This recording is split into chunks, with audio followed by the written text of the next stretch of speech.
Bienvenidos a nuestro primer capítulo de este podcast llamado Charlas Nocturnas. Me alegra mucho tenerlos la noche de hoy porque claramente estamos grabando en una noche. Mi nombre es Tatiana. Hoy hablaremos un poquito de un tema bastante controversial pero de gran importancia. Un tema que hace ratico ya se ha hablado y ya se ha dejado hablar, pero realmente es un tema que conmueve mucho, es un tema que divide mucho a las personas. Algunos estarán a favor, otros estarán en contra, así que acompáñenme en este nuevo capítulo, espero les guste mucho.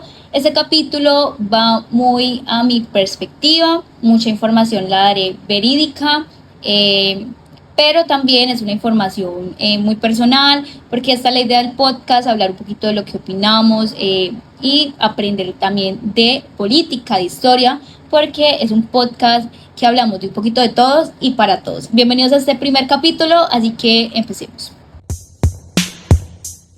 Aunque no sepamos nada de política o literalmente vivamos bajo una piedra, todos hemos escuchado estas tres palabras: Bukele, Salvador y cárceles. Un tema que ha sido bastante controversial en estos últimos tiempos y que ha generado mucho conflicto y controversias y divisiones entre los salvadoreños e incluso personas externas del país. Hablemos de Bukele, el primer presidente joven que ha tenido El Salvador y que subió a su presidencia el 1 de junio del 2019. Un presidente que llegó con muchos cambios para querer hacer en su país y generándole muchas expectativas a sus ciudadanos. Y pues sí, como lo dije y como él quiso hacer, generó muchos cambios, pero muchos de estos cambios que él ha implementado han sido bastante polémicos y que muchas personas no han estado de acuerdo con él. Hablaremos de uno de los más importantes, que son las cárceles, y el cómo él ha estado llevando todo este tema con las pandillas, la baja incidencia de muertes. Entonces hoy hablaremos de Bukele, sus cárceles y Salvador. Durante el mandato de Bukele ocurre un suceso bastante importante y que genera un antes y un después para todos los salvadoreños. Hablaremos del estado de excepción que ocurre en el año 2022. Para darles un poquito de contexto, un estado de excepción es un mecanismo que usa un país en una situación de emergencia. Pero ¿qué ocurre en este año para que Bukele tomara una decisión tan importante? Les cuento que para el 26 y 27 de marzo de este mismo año, una de las pandillas más importantes, llamada Las Maras, asesina a 87 personas. Esto hace que el gobierno se desvincule. ¿Por qué hablamos de una desvinculación? Pues dicen por ahí las malas lenguas que las pandillas tenían un acuerdo con el gobierno para que se disminuyera la tasa de asesinatos en el país. Esta desvinculación genera el estado de excepción para darle un fin a las pandillas. Entonces, la Policía Nacional de El Salvador empieza a entrar a los barrios y a coger a todos los pandilleros o las personas vinculadas con las pandillas. Las pandillas más importantes y a las cuales empiezan a arrestarla a las personas es la pandilla Barrios 8 y la pandilla Las Maras, que ya habíamos hablado. Entonces, la policía empieza a arrestar y este estado de excepción hace que de pronto, a diferencia de otros arrestos, sea mucho más fácil y que no tenga que tener mucho estado por detrás. Entonces, por ejemplo, cualquier persona que tuviera de pronto un tatuaje o tuviera un vínculo con alguien de la pandilla iba a la cárcel. Esto generó un tumulto en el país y las personas y los pandilleros o las personas involucradas en las pandillas empezaron a esconderse, empezaron a esconderse bajo de piedras, de puentes, porque era una cosa terrible. Y aquí hablaremos de la megacárcel, o mejor conocida como la Secot, una cárcel que fue creada para albergar 40,000 criminales. Pero esta cárcel no fue creada para cualquier criminal. Específicamente van ahí los terroristas o los que de pronto el Estado considere terroristas. Y como todos hemos visto, algunos hemos visto algún video que se rotó mucho por internet, pues en esas cárceles, o en esta cárcel específicamente, los derechos humanos y los derechos fundamentales no es algo que prima mucho y la verdad se restringen en su mayoría. Pero para entender cómo le están siendo vulnerados sus derechos, empezaremos por el año 1969, donde El Salvador firma un convenio americano de los derechos humanos, que luego va a rectificar en 1978, el 23 de junio. Actualmente se encuentra vigente en el país y según la interpretación que le estamos dando al tema de lo que está sucediendo con los carcelarios y las cárceles, estos están afectando los derechos que se les debe de proporcionar por simplemente estar en el convenio. Hay mucha distorsión frente al tema y se ve reflejado en parte 1, capítulo 2, artículo 5, el derecho a la integridad, numeral 2, y cito: nadie debe ser sometido a torturas ni a penas o tratos crueles, inhumanos o degradantes. Toda persona privada de libertad será tratada con el respeto debido a la dignidad inherente al ser humano. Con respecto a lo que yo opino y a lo que realmente está pasando, ¿por qué este derecho se está incumpliendo? ¿Qué está pasando? Para los que no sepan mucho, lo que está pasando dentro de la cárcel o la gran cárcel es que de pronto la tortura no será física, pero ocurre mucha tortura mental. Las personas, los carcelarios, no tienen el derecho de ver a sus familias, se les cohíbe hasta que no salgan de la cárcel, entonces no pueden ver a sus hijos, a sus mamás, a sus esposas, a sus hermanas, primas, papás. La pérdida del tiempo, tienen una gran noción del tiempo debido a que no apagan las luces, siempre hay una luz constante prendida, entonces los carcelarios no saben si es de día, si es de noche, incluso los días no los cuentan. Y algo que realmente me llama mucho la atención, que es algo que afecta mucho a una persona, es que existe un cuarto el cual meten a los carcelarios de pronto cuando tienen una muy mala conducta, cuando hacen algo que no deberían hacer. Se llama la celda de aislamiento y es un cuarto oscuro, totalmente oscuro, donde tiene un sanitario, una cama, por así decirlo, que realmente no es una cama digna, y una entrada de luz muy mínima, un círculo muy mínimo en el cual entra muy poca luz, que realmente no se ve nada.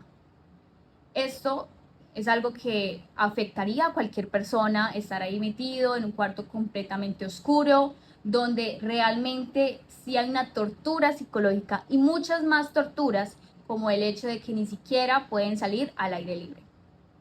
Voy a citar un segundo numeral, que es el numeral 6, y cito: las penas privativas de libertad tendrán como finalidad esencial la reforma y la readaptación social de los condenados.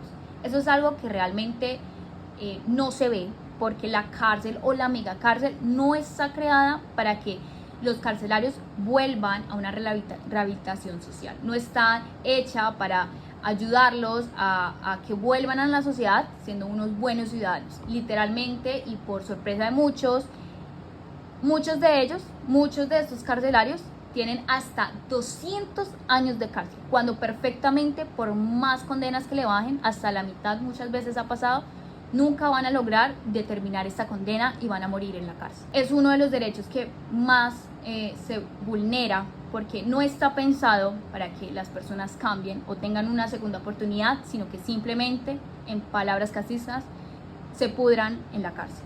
Y con lo dicho anteriormente, con la gran vulneración de los derechos que el Estado de El Salvador ha tenido con sus carcelarios, y aparte las fuertes críticas que el presidente Bukele ha recibido no solo de algunos salvadoreños, sino también de muchas personas externas al país, se ha excusado con el hecho de las bajas cifras que ha tenido en este último año. Les daré una cifra: para el 2023 tuvo la cifra de homicidios más bajas en la historia de El Salvador, según el gobierno, cuando registraron 154 homicidios, una tasa de 2.4 por cada 1.000 habitantes. Claramente, para los salvadoreños, para aquellas personas que también han vivido la violencia, fue una gran esperanza el hecho de esta gran disminución.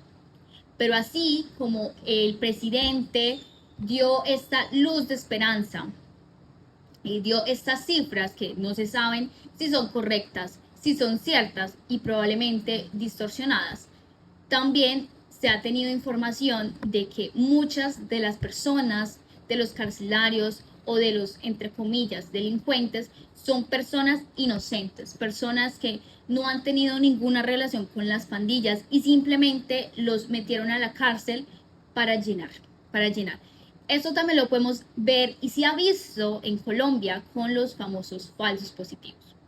Porque al igual que El Salvador, Colombia ha sido un país bastante y fuertemente golpeado por la violencia, específicamente por las guerrillas. Así que me hago una pregunta.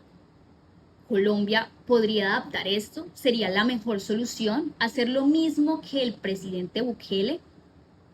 Pues realmente, y como una opinión propia, yo creo que no. Colombia es un país que, como dije, ha sido golpeado muchísimo por violencia. Y la violencia jamás va a generar nada bueno y simplemente va a generar más violencia. Sí, Bukele obtuvo una gran baja de cifras en la delincuencia, en los homicidios, pero así como se disminuyó, sé que probablemente aumentará en unos años, pero nunca, nunca jamás los derechos de una persona deben pasarse por encima. Las personas, al igual que muchas, cometen errores. Y es que créanme que estas personas, estos delincuentes, fueron niños olvidados por el mismo gobierno y Estado y que ahora se quieran venir a dar de los superhéroes cuando no lo han sido. Es entendible porque algunas personas de pronto lo apoyan, porque claro, les causó más seguridad y esto otra vez lo vuelvo a asemejar con Colombia en el gobierno de Uribe. Recuerden que los falsos positivos, para muchas personas en este gobierno, Uribe ha sido y será y fue uno de los mejores presidentes porque les generó mucha paz, pero al mismo tiempo le generó mucha tristeza a muchas familias con sus falsos positivos, mataron a muchas personas inocentes. ¿Y a causa de qué? Los derechos de las personas de qué? Por cifras, por darse a entender que fueron el mejor gobierno cuando claramente han hecho las cosas de manera muy bruta, nada inteligente. Entonces, personalmente, Colombia jamás debería implementar esto. Ya suficiente violencia ha sufrido Colombia como para meterle otra más, realmente, sobre todo porque no lo llevarían de forma correcta. Las autoridades colombianas, los policías, nunca han llevado una muy buena relación con la sociedad y si ya actualmente tienen algunos inconvenientes y ya practican la fuerza bruta en un estado como lo realizó El Salvador, sería muchísimo peor.